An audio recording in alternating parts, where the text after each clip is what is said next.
Hi everyone, this is Roshan Rice from Mastery and I'm excited to have Aaron Michel, who's a partner of 1984 Ventures, which is an early stage venture capital firm investing into prop tech, fintech, healthcare, and other sectors. He's also the co-founder of PathSource, an edtech startup that rose to be the top career app in App Store until his acquisition in 2017. Aaron has done his MBA from Harvard Business School and an MPA from Howard Kennedy School of Government. Welcome to the show, Aaron. Thanks so much for having me. Awesome. How did you get your start in startups, and how did you, get your start in VC? With regard to getting started in startups, after business school, I moved out to the West Coast for job and product management, and did that for a short period of time. But once you move out to Silicon Valley, it just sort of get that itch to start a company, and I did. I ended up starting a couple of companies out of there. The most recent of those was PathSource, which you mentioned, and we enabled people to figure out what career they wanted to go into, show them the school, educational path to get there. And that got acquired back in early 2017 by a company called Academics Direct.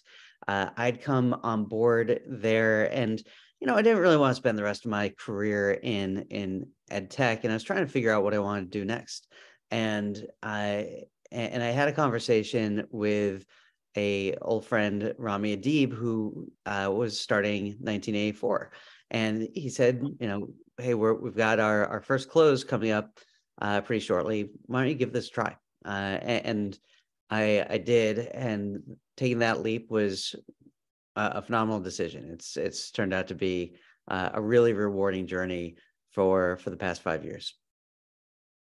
Interesting. And the first startup I was part of was an edtech company, and we painfully learned the lesson back in India that the decision makers were not the children but the parents.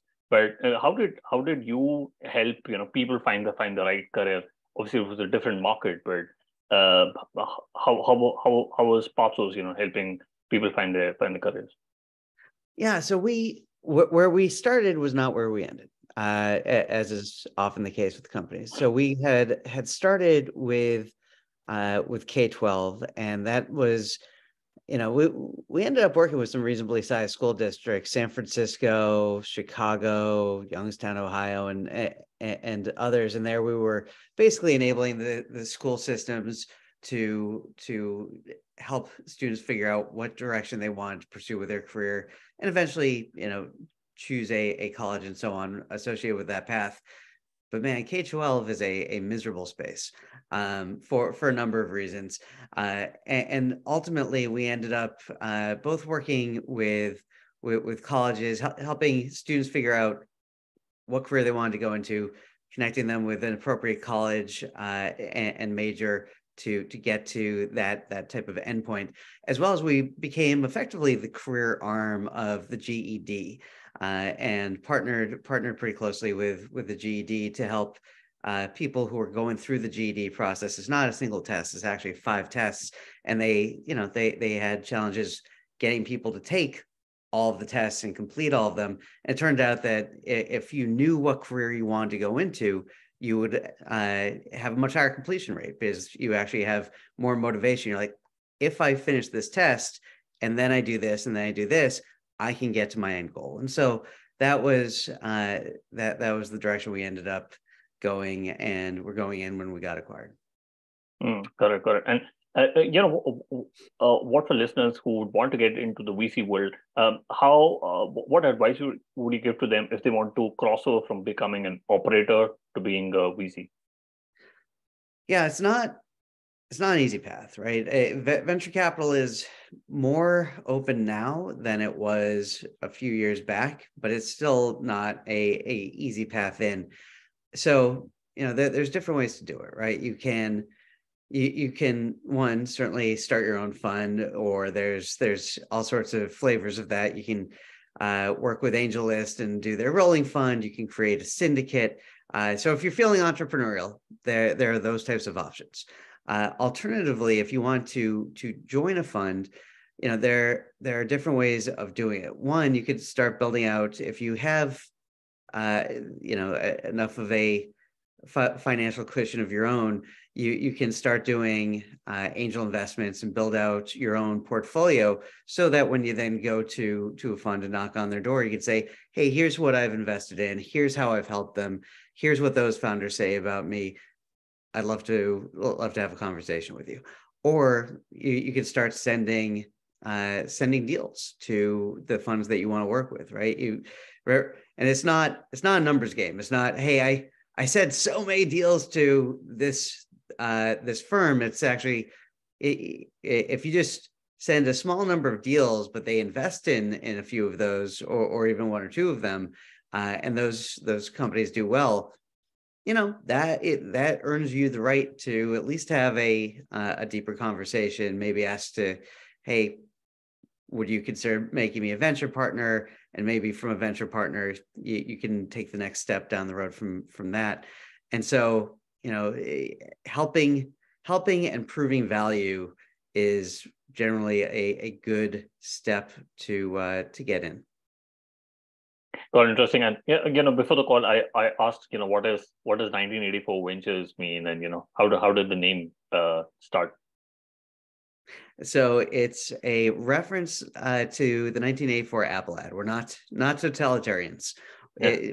We love the 1984 Apple ad, which is indirectly, of course, a connection to the book, and the ad sort of stands for a lot of the things that we like to think that we stand for. Got it. Interesting. And 1984 Ventures invest in seed, and you also don't take board positions. So how do you support your founders? If you're not leading the board seats, and what ways do you look at supporting them? There are a few different ways that we work with founders after we cut a check. One is, a number of us have been on the founder side of the table before, and know that even in the most successful companies, there are a lot of ups and downs and miserable periods. And so we pride ourselves on being the 2 a.m. phone call, on what we call founder therapy, because it's just lonely being a founder. But 2, every VC thinks they offer good advice. And so we're happy to offer advice, and hopefully at a minimum we do no harm, maybe do a little bit of good with that. But most VCs tend to undervalue their introductions and overvalue their advice. And so we tend to optimize around introductions and around hiring. And so we help a lot with hiring, with evaluating potential hires, helping persuade potential hires to come on board, and telling them that they'd be crazy not to get on the rocket ship if it is a rocket ship. So those types of conversations we're very accustomed to doing. But in addition to that, is really helping portfolio companies with their Series A raise, their Series B raise, and so on. And so that's everything from helping with positioning with the round, helping iterating on the deck. I'm actually doing that with a couple of companies right now, doing practice pitches, and ultimately introducing them to the top Series A firms in the world. Quite interesting. And before pre-investment, how can founders know whether a VC can add value? What are the signs for the founders to get to know that a VC could really add value to them? So the number one thing to do is what we do with founders, which is ask for references, right? You certainly can look at the background of founders and get an initial gauge from LinkedIn of, do I think that this person is going to be able at a 10,000 foot level to add value? That's one piece. Second is just a VC's number one asset is his or her reputation, right? It's what allows Sequoia to win deals over over a no-name firm, and that reputation is usually built based on picking well and doing a great job helping their portfolio companies. And so it's very reasonable when you are closing in on the finish line with a firm to either proactively reach out to, some of their portfolio companies and say, hey, I'm thinking about taking money from XYZ. What do you think of them? Or you can just, ask the firm, hey, you guys have been great so far, really like the relationship. Would you mind connecting me with a reference or two from your portfolio? So that's sort of how I think about it. Plus, in the conversations in the lead up to a investment decision, you should hopefully be getting to know the VCs at least reasonably well, and hopefully get a gut instinct from that too. Got it. And when it comes to post investment, what should founders do to extract the most value from the VCs? So this goes back to the idea that every VC thinks that they offer great advice. Look, you should trust investors. It's not just VCs, it's angels, it's everybody on the areas that they have real expertise in, right? And so, if you ask a venture capitalist for advice, hopefully if they give advice on something that they don't know so much about, they will highlight that and say, hey, you should take this with a grain of salt, because more often than not, the founder is really the expert is down in the thick of it, talking with customers. And if an investor is coming in and saying, I think the world looks like this, and the founder is talking with customers who say, I think the world looks like that, I would listen to the market more often than I'd listen to investors. So it's all about where their expertise lies, right? So VCs tend to be, hopefully, the more active, the good ones tend to be fairly good at figuring out here's what you need to do for your next round. Or at least I shouldn't speak of VCs generally, but at least if you ask me, I'm probably going to give fairly strong advice on here's how you should be thinking about, what you need to do to reach your next round, thinking about how to position it. Here's firms that might be a good fit. Here's how, et cetera.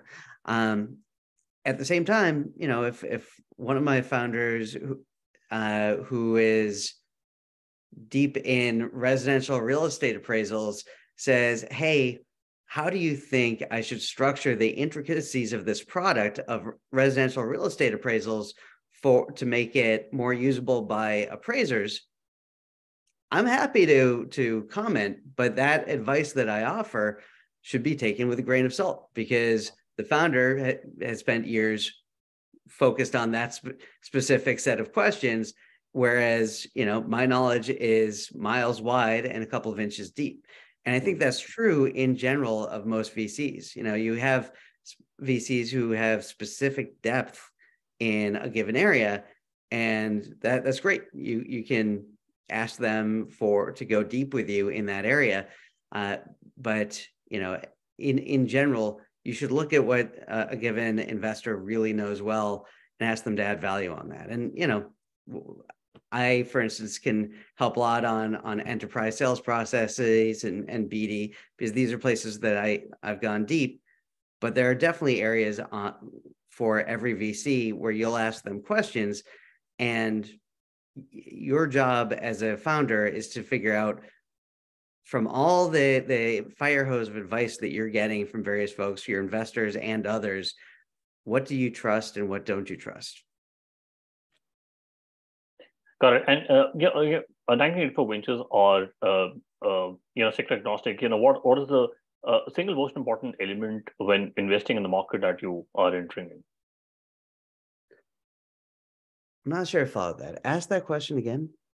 What is the single most important element for you when you are investing in the market that you are entering? So when we look at a given investment, let me sort of take a step back on that. At a high level, we're looking at team, market, product in that order. So ahead of the market, we're looking first, much more importantly, at the team, and where we've missed out on good deals, it has often been because we loved the team, didn't love the market too much. The market was a little bit too small or something like that. And the team, it was a great team, and they figured out that that was the case, and figured out either how to expand the market, how to move into a much larger adjacent market, et cetera. But when we're evaluating the market, we're looking at certainly market size. We're looking at what direction is it heading in? Is it growing? Is it shrinking? Looking at Porter's five forces type stuff. Is what's the level of consolidation in that market, and so on. So all of those kind of come into play. There's a fair number of kind of nuances around that, but at a high level, that's kind of how we think about it. Got it. And talk to the market size. How do you assess both market size as well as market growth in the companies that you invest in? So market size has to be bottom up, right? Every once in a while, you get these decks that have some number that's out of a McKinsey report, and it says this is a $30 billion market. It's like, yeah, but that's not actually the market size for the product you're selling. For what you're selling, it's actually a $750 million market. And so the question is, what from bottoms up, what is your market size? And so we make sure that that the founder really digs in and gives us that view. And then in terms of direction that it's moving, that actually is okay out of some report. The reports are always a little bit off, but just want to get a directional sense of hey, is this growing, or is this market going to be half the size in a couple of years? Got it. And I was interested to know what's the biggest hit you have had, and does it change your mindset when you have really big wins? So we're on fund 2, and our fund 1 portfolio at this point has a number of Series Bs, a handful of Series Cs, but it's all still early, right? We'll see who ends up being the $1 billion outcomes, and that remains to be seen. But I'd certainly point to companies like Fair Market, which is automating procurement for the enterprise. Kite, I don't know if you've ever kited, but it is as though renting a car was as easy as ordering an Uber, and as well as a number of others that have really done well. We love all the kids equally. So there's I'd say, looking at our portfolio, we have what I would consider to be a very good book of business and a lot of shots on goal.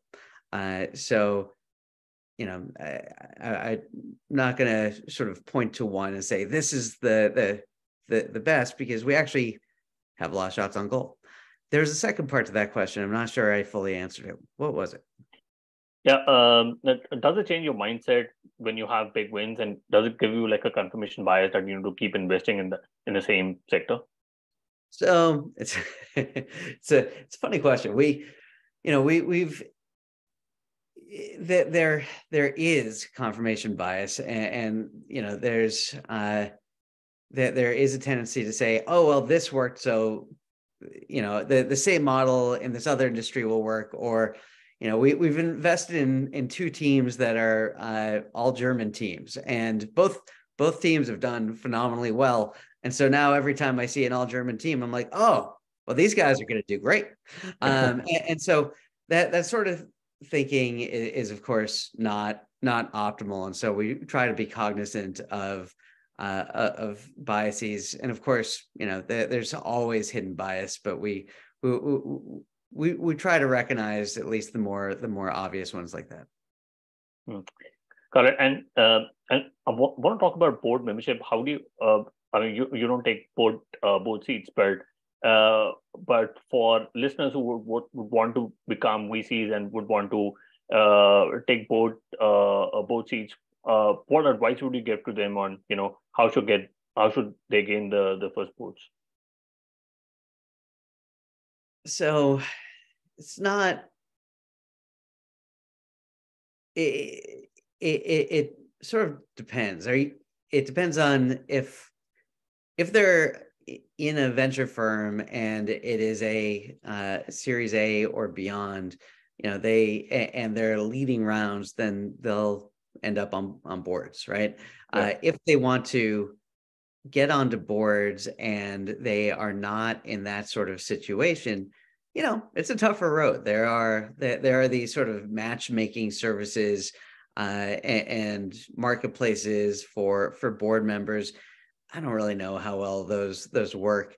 I think it frankly tends to be a little bit of an insider game where you're friendly with various VC firms or um or other types of shops, and they need an independent board member, and you've got deep expertise in XYZ area, and they say, let's pull in Sarah, let's pull in Tim. And so that's sort of how that type of thing often happens. It's not there's not a really good straightforward path to, hey, I'd like to become a board member tomorrow and get some practice. Where do I go? Got it.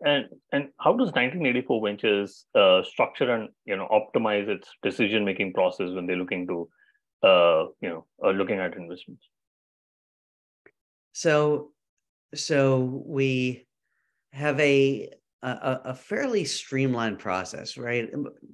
You want to make good decisions and you want to make fast decisions. Speed helps you win, but you also have to be right. And so basically the way that we kind of structure that is that we're a small team, which one helps make things fast, because you take a look at some of the larger firms and you just have to go through waves and waves of meetings, and there's always another partner to meet. And with us, there's only a handful, so that helps. And then so you only have to meet a few of us, and then you either need one of us really banging our fist on the table, or all of us to be pretty excited. And like I said, we are looking at team, market, product, and really diligencing the nature of demand, diligencing the market dynamics, and diligencing the team. And so we try and get that done pretty quickly. And obviously, if we have deep familiarity with the market already, we can diligence faster than if it's a new market to us and we really have to get up to speed. And so part of what we're constantly doing is just learning more about new markets, so that when we see the next company in a given space, we already have a pretty good market map, understanding the market dynamics in the back of our head. Got it. And I wanted to understand, how do you give hard feedback to founders, but also retain that relationship of trust and safety at the same time? Yeah. So our founders, I think, expect a honest, friendly, no bullshit approach from us, and that is the tone we tend to take. And we sort of set that tone very, very early on in the relationship, where we want to be the first call when things are going awry, and we're super aligned with them. We write our biggest check up front, right? We're not one of the issues with taking a seed investment from a multi-stage fund is you're always worried, well, will they lead my A? Will they, if they don't lead my A, will I get a black eye? What is the signaling risk, and so on? With us, we're just, we're aligned. So it becomes very easy for founders to feel like we're on their side of the table. And, you can give very open, straightforward advice without being a dick. And so that I think we've gotten I'll pat myself on the back a little bit. I think we've gotten fairly good at that. and a lot of our founders over time, we get to know them over years and years, and we just end up being friends as well as advisors. And so I'm fairly proud of the fact that we're still often helping a lot of our portfolio companies, even when they're raising Series Bs and Cs, and have boards that they can lean on as well. Got it. And what do you think is the single biggest misalignment between VCs and founders, especially with the recession coming in? Do you think there's got to be a lot of misalignment between VCs and founders going ahead? I mean, look, I think you see a lot of weird stuff in downturns, and so I don't think overall, in general, there is any more misalignment today than there was yesterday. I do think that there are an expanded set of edge cases where you'll have, and more actually in later rounds, not so much in seed, but more in later rounds where a company is nearing the end of its runway, and you'll have an investor come in and offer terms that are good for the investor but bad for the company, right? Where the investor does some wacky stuff with liquidation preference, or does just some non-standard terms that are going to potentially make it harder to raise in future rounds of financing, but that cover the investor's ass. And so that's obviously not a good thing. But it's still fairly rare. It's more the exception than the rule. Got it. And what advice would you give to founders in regards to fundraising for this year? I mean, lot of people are saying that it's going to be very difficult to raise funds, but yeah, what are your thoughts on that? Yeah, I mean, look, it's certainly harder to fundraise now than it was a year ago. I think founders need to do whatever's necessary to extend their runway, and if they're able to get to cash flow positive, that's fantastic. And if they, it's okay to raise a flat round if they need to, but basically, it's really looking at what are the hard proactive steps that founders need to take in order to have the runway that they need and not have their back against a wall. Got it. And what do you think about crossover funds, especially funds like Tiger, who is also investing into seed? We had Sequoia, which had a surge program. Do you think they want to stop investing into seed companies, or are they going to focus only on later stage? I mean, look, I think in this type of environment, you're seeing a lot of folks who are moving upstream into seed, basically because they are concerned about the downstream risk, right? It's more of a bet to take to back a Series B or a Series C or a Series D today than it was a year ago, because the IPO window isn't really open. It's not clear who's going to lead the next round. And so if you're an investor in one of those funds, it feels a little bit safer to move into places like seed. But you take a look at the fund economics, and it doesn't necessarily make a lot of sense. If you've got $1 billion fund, you can't.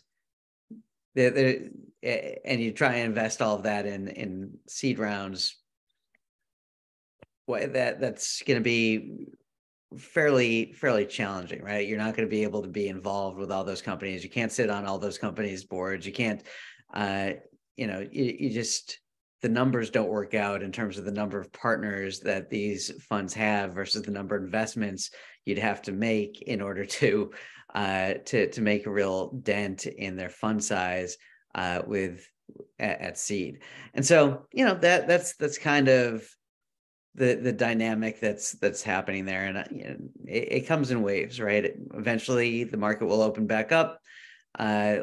These guys will focus more on later stage and so on, and you know, it expands and contracts. Got it. And I quickly want to do the top three. What's your favorite business book? So this is going to sound super weird, but it's actually Shogun, which on the surface has nothing to do with business. It's a fictional novel based in feudal Japan, but it is a fantastic book in terms of learning about strategy and leadership. It's just wrapped in very unusual packaging. Interesting. I've never heard about this book. I'll put that in the show notes. And you know, if you could go back in time when you started working in venture capital, what is the one thing you would have focused on or done anything differently? So I wouldn't have done that much differently when I started in venture. I would say pre-venture, back when I was in college, where I had the most useless major you can possibly imagine. I majored in, I was in this weird kind of honors program where you could create your own major, study whatever you wanted to, and you could actually name your major. I came up with the name for my major 3 months before graduation because they finally made me. I called it Environmental Policy, Politics, and Law, which was utterly useless. And so I would have, you know, learned how to code. Okay, got it. And what's your favorite online tool? For example, Gmail, Slack, Zoom. LinkedIn. Yeah, absolutely love that tool. I will put that in the show notes. And what is the best way people can reach out to you and know more about 1984 Ventures? LinkedIn.